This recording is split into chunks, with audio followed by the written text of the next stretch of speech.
There's three kinds of money today that you guys got to be aware of.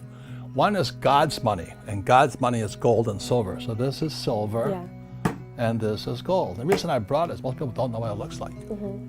And then there's government money, which is fiat currency, which is the dollar, the yen, the peso, the euro, the yuan.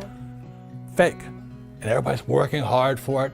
It's like eating fake food or drinking fake water. That's why people are getting sick financially, because they're working for fake money. Okay. And then there's fake assets, which was another part of the fake millennial, the fake generation series. But the reason I brought this here is most people haven't seen it. This here is real silver, plata. Okay.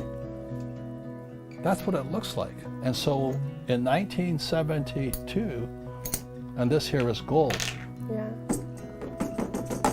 This is God's money. This is what God's money looks like. The reason I call it God's money is you can't fake it. You know, you can fake it with a fake ETF, like a gold ETF or a silver, which I don't touch because it smells as bad as the guys that printed that crap. You know what I mean? Jesus.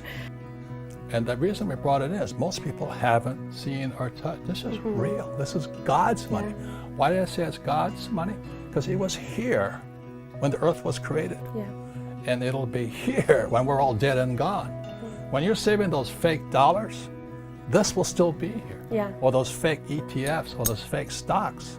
If you look at what happened with the fake central bank, see, the purpose of the central bank or the Fed or all, you know, the Japanese, the Bank of Japan or the European Central Bank, they pump out fake money.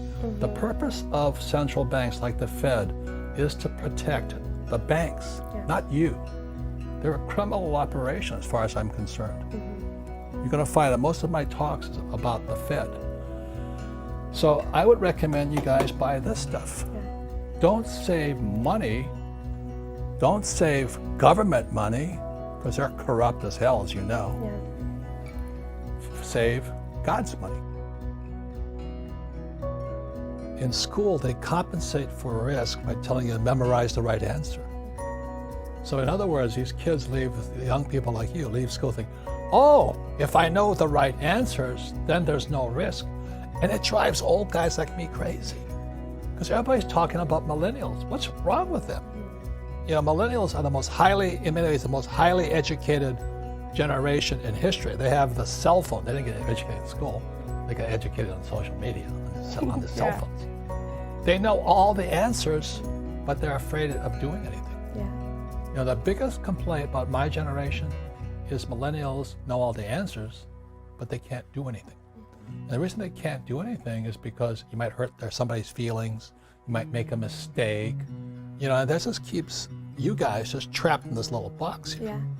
So that's one of the reasons I think millennial money is such an important point here, because if you're going to come into my world, old guy's world, or the information age, you've really got to understand what is risky and what is not risky. And in my world, if you play it safe, that makes you stupid. Because if you don't take risks, you don't get smarter. You know, so you may know the answer, but you can't do anything. And one of the best things I had is I went to military school, then I went to flight school. I had such great teachers, you know. All of them could fly. You know, so my flight instructor could fly. What a novel idea.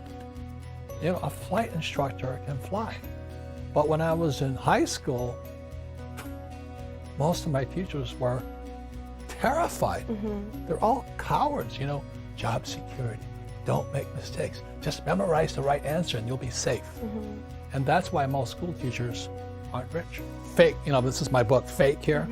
Fake money, fake teachers, fake assets. The reason it's fake money, fake teachers, and fake assets is because it all has to be fake. You have to have fake teachers to understand fake money. Then you have to have fake assets to buy those stocks, bonds, and mutual funds, fake assets. But without fake teachers, fake money, you can't do it. So that's why I love working with on these programs here. Because if you're going to be successful, you've got to take some risk. What does school teach you about money? Nothing. You know, balancing a checkbook, I mean, give me a break. Give me a break. So the other part, when you look at this financial statement up here, that's what your banker wants to see. Your banker doesn't care about your grades. Banker doesn't care what school you went to. I meet so many people say, oh, my banker won't give me any money. This is what, because you don't have one of these. And when you look at most of the politicians today, they don't have one of these either.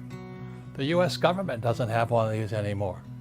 They stopped doing this because of the US government, the budget is so out of balance, they can't do anything. So that's why, 22 years ago, in 1996, I created the cash flow board game. The purpose of this, so people could teach people what our school systems will never teach you. Never. Because they don't know it. Because evidence is now coming out that the school system was hijacked by the ultra-rich years and years ago to never teach people what I know, what my rich dad taught me. So that's why most of our political leaders are broke. They're poor people. Who makes the most? The politicians, they got paychecks for life, they get benefits for life, and they got all this stuff, but they're doing a horrible job. So you're going to depend upon the government to take care of you? That's crazy. So they'll never teach you this in school. And there's a reason for it, to keep you working harder and harder and harder. So we created this board game here. As you play it 100 times, your brain will change. Because you're doing something. The game is changing all the time in front of you. It's not invest for the long term in the stock market.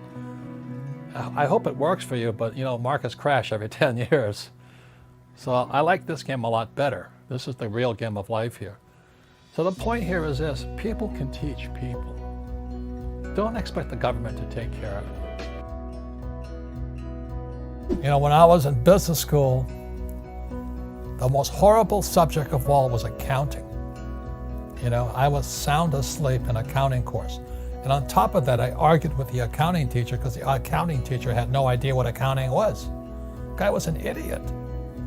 So Rich Dad, Poor Dad is more appropriate today, because if you read Rich Dad, Poor Dad, this is all it's about. It's about a financial statement. Income statement, balance sheet, statement of cash flow. How could it not be relevant when 99% of all people graduating from school don't even know what a financial statement is? And if they do, they probably had the same accounting teacher I had, Mr. Boring, who wasn't really an accountant. He had a master's in accountancy, but he had never been an accountant. So that's why I created the cash flow board game, because accounting is the most important subject for individuals, because this is what your banker wants to see. Your banker wants to see your financial statement. This is your report card when you leave school. If you have good financial statement, bankers will give you all the money you want. See, bankers have never asked me for my grades or my college I went through. I want to say this: you have this, they'll give you all the money you want.